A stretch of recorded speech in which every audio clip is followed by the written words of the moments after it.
Hello and welcome back to another video. Today talking about why you should not invest in Tesla and why Tesla and electric cars in general are a liberal psyop. Many may be saying, why is it that you're complaining about electric cars, what they do to you? Well, quite frankly, I can't afford one, so I wouldn't know. But I do see people trying to buy electric cars now. Why? Because of gas. Well, as you can see right here, gas is pretty expensive now. It's been like this for months, and quite frankly, it's been getting worse ever since Joe Biden has become president. Now, a lot of people might be talking about, well, how's that his fault? Well, first of all, when you decrease the amount of increase in gas production, of course you're going to have a supply problem, and economically you're going to force the price to go up because there's less oil being extracted. And even beyond this, the pretext for the lack of new oil land leases being provided by the government under Joe Biden is that you want to protect the environment. So if you're so pro-environment, why don't you just close down the ones that are on government property as is, okay? So of course he doesn't, because he's a political pragmatist. So Joe Biden is an opportunist. So I established right now that he does not have the moral high ground over conservatives, over the gas issue. And again, he can have the gas price go as high as he wants because he doesn't really care too much about the gas price, because he's going to gaslight you, ironically enough, on the Russians being at fault for the gas prices being high. As you all know, that is bullshit. Also, him blaming OPEC. What did the Muslims do to us this time, Joe? Honestly, the problem with the gas prices being high is that commonplace people, obviously people that aren't that smart, people that are just normal, middle class, working class, whatever, people that aren't rich, have to deal with gas prices and intimately know what they are. You see these, you fill up your car, every 4 days, every 2 weeks, however often you have to do this. And with the commuting that everybody does to work, you would think that the hundreds of dollars they spent a month or every other month on gas would stack up. But of course, the elites in Washington don't care because it does not affect them. But now that the polls are changing and Joe Biden's very unpopular, clearly we're going to see a reversal on policy. But here is the catch. They don't change. The liberals just keep going more left. And a lot of people might be saying, well, he's going to lose the midterms. Nigga, I don't care about the midterms. That is several months away. I don't want to wait. I want this to be a complete retribution. The day of retribution, oh my God, I cannot talk. The day of retribution is coming imminently, okay? And what I'm saying is that there's going to be a reckoning for the Biden administration when you're talking about having such expensive gas. You might think, well, it doesn't matter that much. What is it? Gas is maybe $2 more expensive than it used to be under Trump.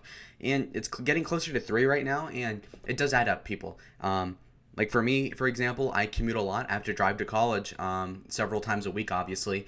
And, driving 40 miles a day might seem like, okay, well, that's only a couple dollars, but that couple of dollars is, every day, 5 times a week. And then you're talking about, $20. And then generally, I'm spending maybe $100 more than I would be otherwise under Trump. And of course that affects me because when you're a college student, $1,000 a year does add up, of course. So for people that saying like, oh, it doesn't matter, you are the same niggas that want electric cars. Why? Oh, well, the gas is getting expensive. So pick a side then. Is the gas not a big deal? Or are you trying to use that as a pretext to buy an electric car for once? So these liberals over here trying to buy Teslas. Well, let me show you the Tesla stock. The Tesla stock has generally gone up. Obviously, it's mostly speculative, and Tesla is it's not even a purely capitalist venture. Obviously, it gets subsidies from the government, which is, there's nothing wrong with that. But as you can see here, it is generally up. Obviously, when Joe Biden became president, it skyrocketed, in part because of the fact that Joe Biden had promised in his infrastructure bill, I believe, and in the COVID bill, maybe, that they're going to install, obviously he's talking about this broadband internet shit, but he's also talking about installing electric car battery stations or charging stations all across the country along the highways. And I see this as a phenomenon that is relevant to you guys to know, because the main proprietor or the main beneficiary of the electric car charging is obviously going to be the biggest company that has electric cars. So assuming that these chargers work on all the electric cars, which is not going to work long term, it's obviously going to clearly work for the biggest company, which is Tesla. So Tesla, which gets government money from the Biden administration, is going to get their own electric charging stations, which they should have theoretically paid for themselves in the first place, but instead will be paid for by the American taxpayer. So me, who drives a normal car that is gas, that uses gas, I'm going to have to pay for some schlub, some $250,000 a year corporate attorney or something, his car, and pay for him to charge his car on some highway, because we all know that you need to charge your car every couple hundred miles when you're driving a Tesla, because obviously batteries are not far long enough in technology to outcompete gas cars in terms of refueling and going on long distances. Okay, so of course this Tesla phenomena is a psyop, because the gas prices being high drives up their demand, and of course the government subsidizes their implementation to the public, all under the globalist green energy pretext of gas is bad for the environment. Well, really, no, it isn't. And I've been in college and I've learned about the environment, and beyond it just making people more liberal on the issue, college has actually enlightened me and shown me how bullshit these arguments are from the left and the academy in general, when they're saying that, oh, methane and all that shit, that's a way bigger deal than is natural gas. Fossil fuels in general are not that bad. In terms of climate change, first of all, the climate's going to change regardless of what we do, and we can't control it at the macro level. All we can do is control the limited amount of anthropogenic heating that is caused by the greenhouse effect, largely in relation to, gas and other problems. What we're seeing here is that 2% of America's emissions, well, no. I think it's 20% of global emissions are American, and 2% of American emissions are from cars. What that means is that if you got literally every single person that drove a car, a Tesla, the climate change that the world sees would go down by a fraction of 1%. Okay, so really, there's no big moral difference. In fact, if you were to, let's say the world is ending, okay, like AOC is right, and the world's going to end in 10 to 12 years, okay, which is not true. Let's just assume that's true, though. And you got everybody, monster pickup trucks. The world would end in maybe 11 years, 11 months, and 3 weeks, okay? There's virtually no difference. So to force all this suffering via inefficient leftist, globalist, climate-related alarmist policies, you're just hurting people, and in vain, because you're not saving the environment at all. And it's not like these leftists reproduce in a rate high enough to rationalize the existence of the earth past their meager existence, which is not even translucent to the afterlife, because of course they don't believe in one, largely.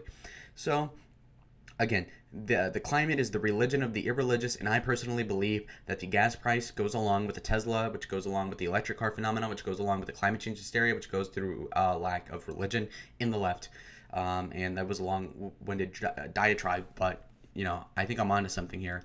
I personally think that Teslas are bad for Americans, because it deludes them into thinking they're actually doing something good, when in reality it isn't. And when we're looking at global emissions, and if we're looking specifically at Western Europe and America, the Prius didn't make a difference at all to the environment. Nobody has even made a study about it, because it's so minuscule that the 3% of people that do have Priuses couldn't even see a 1% difference in car emission. That is just going to show that electric cars are a fucking psyop, and they're bullshit, quite frankly. And we're not going to get any green energy that is going to work unless you consider nuclear energy. But everybody's too afraid of nuclear energy because they're being pussies. That is a fact. That is just a fact, boys. And I just generally am discontented with the president right now. I think that he's being pathetic. I think that he's literally doing all the wrong decisions he could theoretically make. Okay? It's like if you paid a 12-year-old kid to press all the wrong buttons on a ship to crash it or whatever, or a spaceship, that's literally him. Joe Biden, I can't think of a single thing he's done right. Okay? So, as somebody who follows politics more than the normal person, I would honestly venture to say he's worse than Obama, and it's not even close. I would rather have 8 years of Obama than 4 Biden. I 100% say that, unironically. Barack Obama was a way better person, even. A more competent person, a less senile person, and a more physically capable man than Joe Biden is, even if he was more liberal in heart. Okay? I'll just say that outright. I don't give a fuck anymore.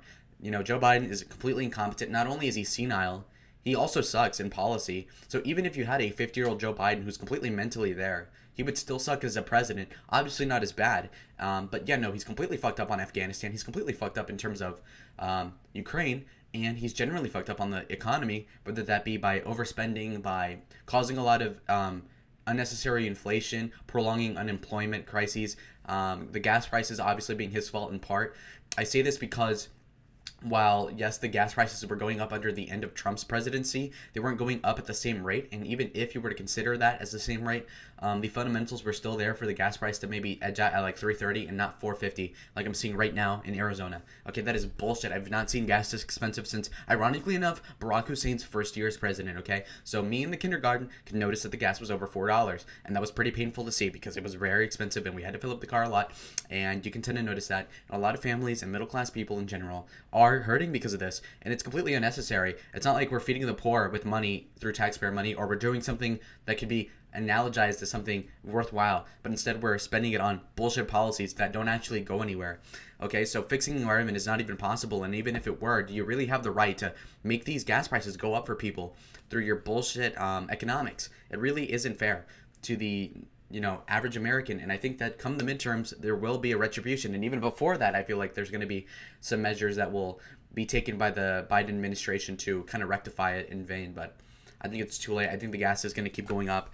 Could it hit $5? Maybe. It's really pessimistic the way I'm viewing this, but I don't see it as getting any better. So anyways, that's my rant. In summary, I think that Teslas are a psyop. I think that they don't work as well as people say, and I don't want people to waste their money on something that they believe in that isn't real. Okay, that's the truth. So thank you, Joe Biden, and most importantly, thanks Obama.